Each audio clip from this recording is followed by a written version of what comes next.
بين المغاربة المسلمين تعيش منذ مئات السنين طائفة يهودية لها وجود يوصف بالقوي اقتصاديا واجتماعيا.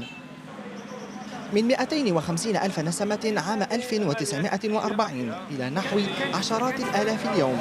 تناقص عدد اليهود المغاربة كان بسبب الهجرات، فيما قرر جاكي كادوش ويهود آخرون البقاء في بلدهم الأم والعيش إلى جانب المسلمين.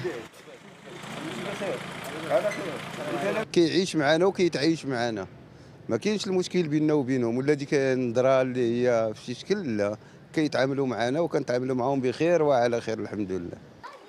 ندخل برفقة كادوش كنيسا بمدينة مراكش، والذي يعود تاريخ افتتاحه إلى الخمسينيات من القرن الماضي.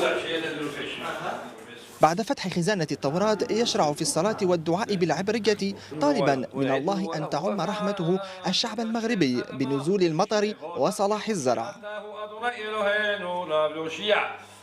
شحال من فيشتا تنديروا وهذيك ديال البيساح، وفي الميمونه تيجوا الاخوان المسلمين تيجوا عندنا للدار ويجيبوا داك اللبن. انا حتى شي اشكال حتى شي فراق، انا ندوز في الطريق الحباب ديالنا ولادي كبروا مع الاولاد ديال الجيران المسلمين مغاربه، حنا مغاربه ويهود.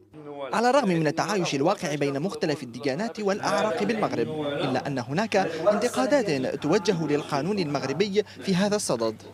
الجو العام الذي تعرفه الدولة يعرف نوعا من التعايش الديني، لكن على المستوى القانوني والمستوى التشريعي لا بد من وقوع تطور في هذا الباب، نظرا لأن بعض القوانين الموجودة حتى في القوانين المغربية تحد من حرية الاعتقاد.